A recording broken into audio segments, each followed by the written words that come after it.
আজকে বড় একটা লেয়ার মুরগি রান্না করব, আস্ত লেয়ার মুরগি। তো এই মুরগি আমার স্যারের আবার খুবই পছন্দ। তো কি করব, এখন ভালো করে বেছে নিচ্ছি। এটা তো ড্রেসিং করে আনা হয়েছে, আনলে কি হবে, কিন্তু এগুলোর মধ্যে অনেক গুঁড়া গুঁড়া পশম আছে। তো সেই পশমগুলো আগে পুড়ে নিলাম চুলায়। তা এখন শুন দিয়ে একটা একটা করে বাছতেছি। শুধু আমি একা কাজ করব কেন, স্যারকেও বসাই দিয়েছি যে এই মুরগিটা কেটে দাও।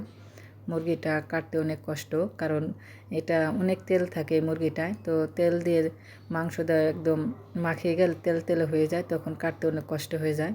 তো আমি স্যারকে বসিয়ে দিয়েছিলাম, শুধু স্যার কষ্ট করবে, মুরগিটাই কষ্ট করে কেটে দিল। আর এখন তো আমার সবই ধোয়া পাকলা করতে হবে। তো ওই যে স্যার একা কষ্ট করছে না, কিন্তু আমিও কিন্তু করছি।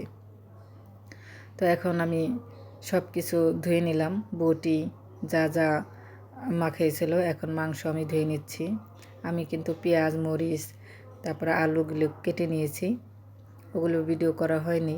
স্যারের একা কষ্ট করছে না, কষ্ট কিন্তু আমিও করছি। দুজন মিলে কষ্ট করলে সেই সংসারে না সুখ হয় বলেন। তো সেও আমাকে সাহায্য করে, আমিও তার কাজে সাহায্য করি। এখন রান্না বসিয়ে দিলাম।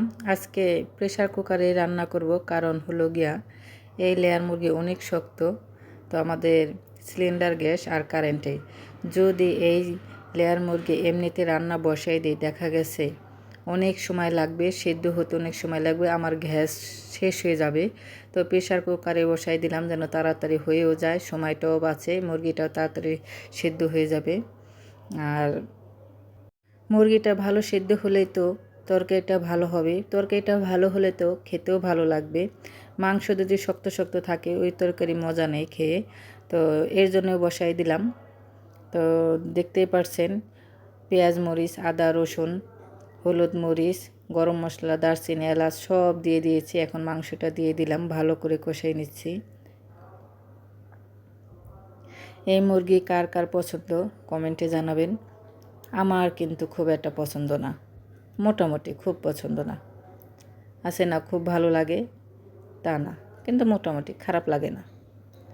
তো আমার কষানো হয়ে গেছে, এখন ঢাকনা দিয়ে ঢেকে দিয়ে দেব। অনেকেই প্রেসার কুকারে মাংস মাখিয়ে দেয়, আমি একটু কষাই দিলাম। আমার একটু মাংসটা কষাই দিলে আমার ভালো লাগে, তার জন্য কষাই দিয়েছি। মাংস রান্না কমপ্লিট, এখন আমি পোলাও বসাই দেব।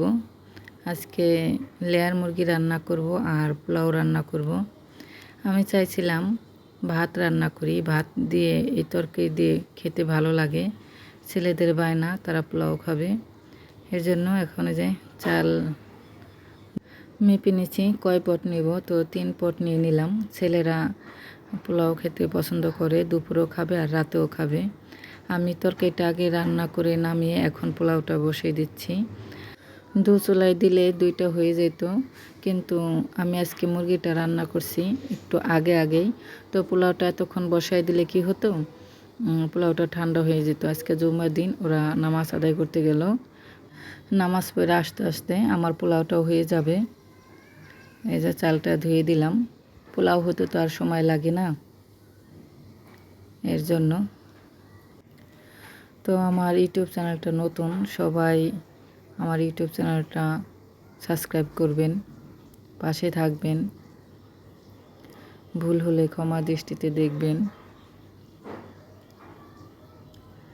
তো দারচিনি এলাচ তেজপাতা লবঙ্গ সব দিয়ে এখন চালটা দিয়ে দিব, ভালো করে ভেজে নেব। ছেলেরা চাইছিল বিরিয়ানি খেতে, কিন্তু এই শক্ত মুরগি দিয়ে বিরিয়ানি রান্না করলে ভালো লাগে না, আমার কাছে তো ভালো লাগে না। কার কাছে কেমন লাগে অবশ্যই কমেন্টে জানাবেন। আমার কাছে ভালো লাগে না, এর জন্য আমি পোলাও আর মাংস রান্না করলাম, পাতলা পাতলা একটু ঝোল আলু দিয়ে। এই মুরগি ঝোলটাও ভালো লাগে আমার কাছে, মোটামুটি ভালোই লাগে। তো ওই যে আমার পোলাও হয়ে গেছে, এখন আমি খেতে বসবো।